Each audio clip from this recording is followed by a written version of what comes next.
Welcome to Threshold, a place where we explore the sacred in the ordinary and the beauty in the in-between. I'm Molly Wilcox. I'm a wife, a mom, a writer, and your guide as we step over life's thresholds together. Whether you've been reading my newsletter for years or you're just discovering Threshold here, I'm so glad that you're listening.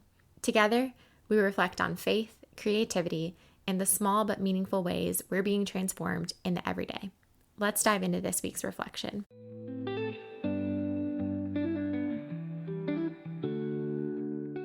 This week's Beyond the Labels guest post comes from Brianna Brown, a spiritual director, missionary, and adoptive mom whose journey into motherhood has been marked by deep love, unimaginable pain, and the kind of surrender most of us hope we'll never be asked to live through. In this essay, Brianna shares her story with unflinching honesty and compassion, not to offer easy answers, but to invite us to look closer. Brianna provides safe, calming companionship to vulnerable hearts, guiding them towards spiritual growth. She lives a simple life following Jesus amidst the pain and joy that floods our world. You will normally find her on any given day living real, messy life on their farm in Northeast Georgia.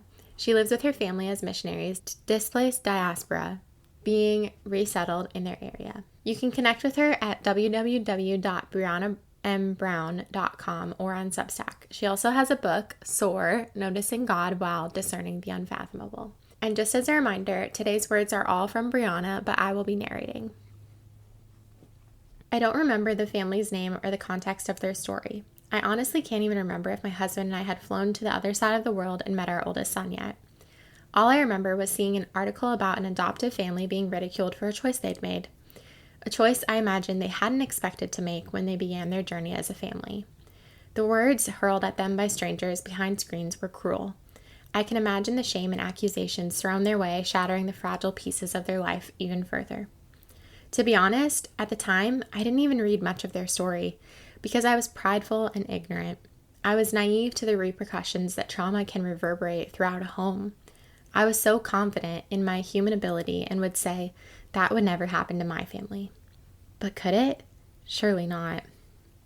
Our journeys as mothers often take us to places we never imagined, both in joyous celebrations and gut-wrenching sorrows. The steps I've taken as a mother over the past 11 years have been no different.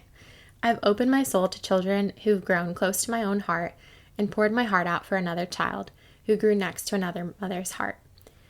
As the years unfolded and trauma reared its head again and again, my husband and I were brought to a place we never thought possible. I researched and advocated until my soul was raw in every meeting and appointment. I loved deeply with every fiber of my being. I became a shell of who I was. I cried every tear I could. I found solace in my community, other moms who had walked similar journeys, and those who just sat in reverent silence for the pain in our home. I prayed my prayers in the form of rejoicing in milestones, crying in the stillness of the night, and screaming when the trauma was too much. What do we do when the dreams we had for our families crumble? Where is God when our children writhe in pain and our human efforts fall short? What do we do when the world we identified with must look different than we imagined? Little did I know when I became a mom that many years later I would sit across the table from a family I just met, a family we had chosen to care for our own son long term.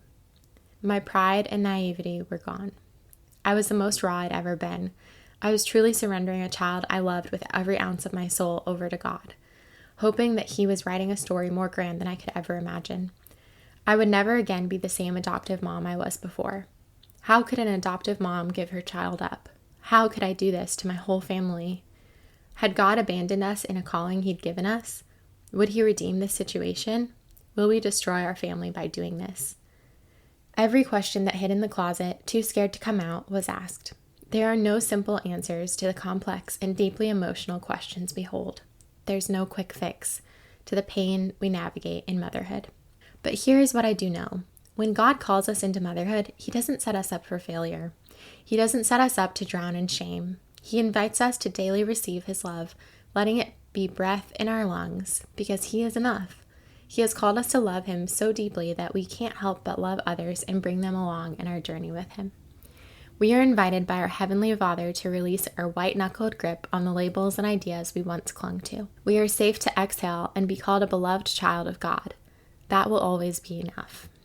Let me boldly say this. My adoption didn't fail. It just carries a different story. What happens to families like mine is real, and sadly, it happens more often than we realize.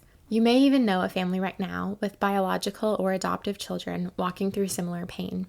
I want to gently invite you to take on a new lens for families who must choose a different path, because honestly, it's one they never imagined they'd have to walk. I invite us to see them through the eyes of Jesus, not the labels they've been given. Lay down your misconceptions, judgment, and opinions. Instead, love them by listening when they voice the scariest words they've ever had to say out loud. Let them cry, let them ask questions. Walk with them when they walk through the very few options left on the table. Be there as they scream at God, and when they sit in the silence of the unknown. But don't leave them alone in the valley. Offer the same love Jesus offers you to families struggling through these moments. Allow them to experience His love through you. A new command I give you: love one another. As I have loved you, so you must love one another. John 13:34. May we be reminded today that we never know the journey God will take us on or how He will use our stories. We are deeply loved no matter what we have journeyed. We can hold kindness for others as we take on a new lens, admitting that we never have the full story. We can rest in the sureness of whose we are, no matter how our circumstances change. Above all else, we are always held in His love. Thank you, Brianna, for sharing this reflection with us. This is the hope of Beyond the Labels, to tell stories that help us lay down our assumptions and pick up empathy instead. If this essay resonated with you, I'd love for you to share it with someone who might need to read it. And if you or someone you know is navigating a hidden or heavy part of motherhood, I hope this reminds you you're not alone. You are seen, you are loved, and you don't have to carry it by yourself.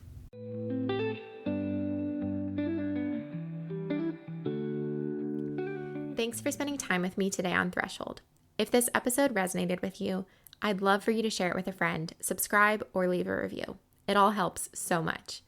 And if you're not already part of the community, you can join the conversation by subscribing to my weekly newsletter on Substack, Threshold by mollywilcox.substack.com. Until next time, let's keep finding beauty in the in-between.